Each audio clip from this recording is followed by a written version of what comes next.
U.S. military aircraft carrying illegal immigrants have begun landing at Guantanamo Bay, the U.S. military outpost in Cuba. It's the same infamous Guantanamo Bay that once held terrorists involved in the 2001 attacks in the U.S.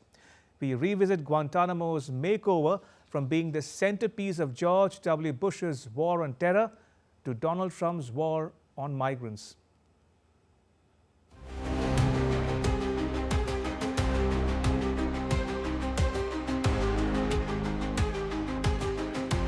A U.S. military prison that holds terrorists including Khalid Sheikh Mohammed, the alleged mastermind of the 2001 attacks in New York City, now houses illegal immigrants removed from the U.S. under President Donald Trump's new government.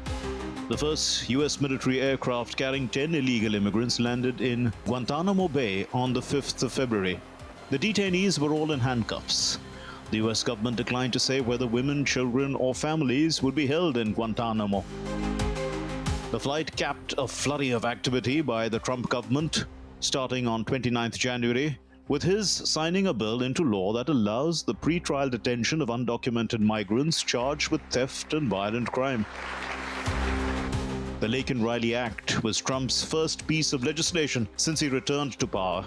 It is named after a 22-year-old student who was murdered by a migrant from Venezuela. And then came this surprise announcement.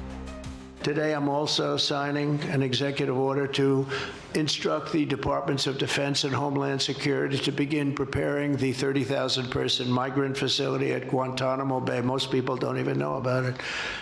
We have 30,000 beds in Guantanamo to detain the worst criminal illegal aliens threatening the American people. Some of them are so bad we don't even trust the countries to hold them because we don't want them coming back, so we're going to send them out to Guantanamo. This will double our capacity immediately, right? And that's a tough place to get out of. On 30th January, Trump spoke about his plans to expand the detention facilities at Guantanamo Bay with the potential for further increases in capacity. In Guantanamo Bay, you want 30,000 new beds there. Is there a possibility that will increase, or is 30,000? It could increase, yes. What would be the maximum? It depends, but countries that won't take back their criminals that they sent into us, they sent them to us. They put them into the caravans, and they came in. As sure as you're standing there, they were sent by those countries.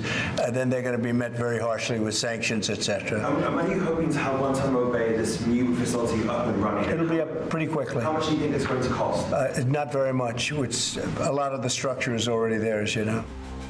On the 2nd of February, U.S. soldiers were sent to Guantanamo Bay. A video from the U.S. Department of Defense showed soldiers boarding a military transport aircraft. Photographs showed them pitching tents to house the illegal immigrants at Guantanamo. And by the 4th of February, the first U.S. military aircraft carrying detained migrants to Guantanamo Bay had landed in Cuba.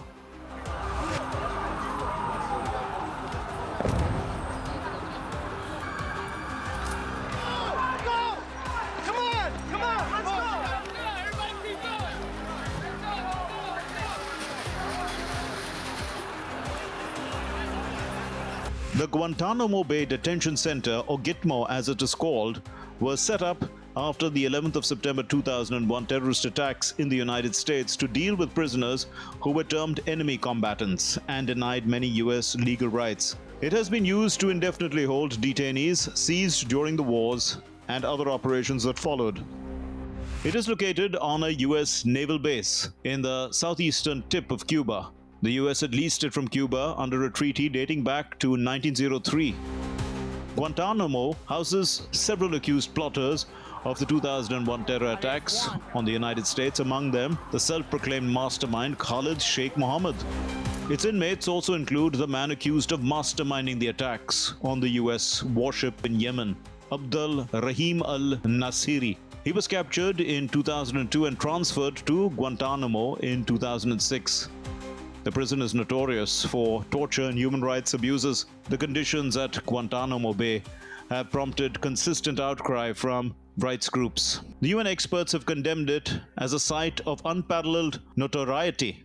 In 2023, a UN expert said that the US government treatment of Guantanamo Bay inmates was cruel inhuman and degrading under international law. Among the controversies to emerge from Guantanamo was the practice of force-feeding inmates on hunger strike. The US military defended it as a necessary medical treatment, but critics likened it to torture.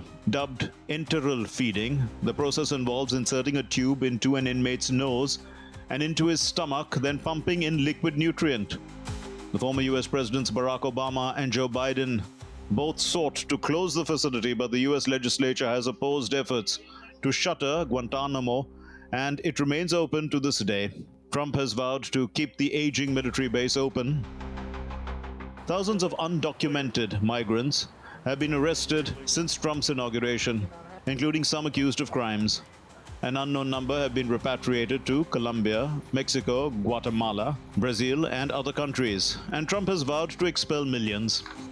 The US Immigration and Customs Enforcement has stepped up arrests, picking up about 1,000 people per day. That's 3 times the daily average last year. The agency has funding to hold an average of 41,500 migrants this year, and currently has about 40,000 in custody. The move to house the illegal immigrants at Guantanamo has met with criticism. Cuba's President Miguel Díaz-Canel called it an act of brutality. The establishment of a detention center at the American naval base in Guantanamo, where it is intended to imprison tens of thousands of people, constitutes a barbaric act.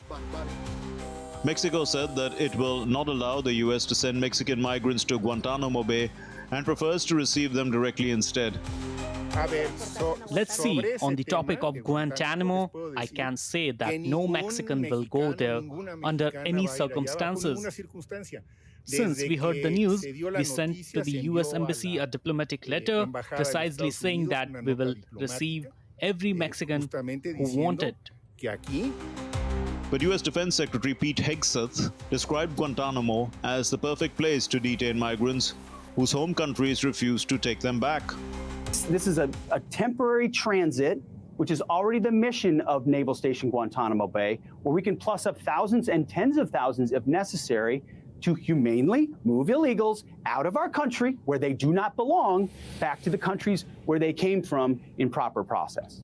So you're going to be using it as a way station, in essence, where criminal illegal immigrants are not yet accepted by their home country. Do I have that correctly? And if that's the case, describe for me the kind of illegal immigrant that will be sent to Guantanamo. More or less, you're right. It's folks who maybe are in transit to their home country or a safe third harbor country, and it's taking a little time to move with that processing or the paperwork. Better they be held at a safe location like Guantanamo Bay, which is meant and built for migrants, meant and built to stay that away from the American people as they are processed properly to where they came from. For her part, Homeland Security Secretary Kristi Noem said that the plan was not to hold people at Guantanamo indefinitely. Guantanamo is primarily known as a controversial detention center for suspects accused of terrorism-related offenses, but the base also has a history of being used to hold migrants. The New York Times reported in September 2024 that the Guantanamo military base had been used for decades by the US to detain migrants from Haiti and Cuba intercepted at sea, but in an area separate from that used to hold those accused of terrorism.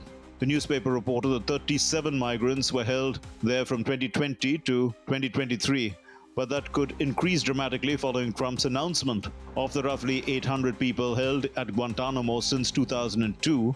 For militant activity or terrorist-related offenses, only 15 inmates currently remain, following the release of a number of detainees towards the end of Biden's government. The military flights are a costly way to transport migrants. Reuters news agency reported that a military deportation flight to Guatemala likely cost around $5,000 per migrant.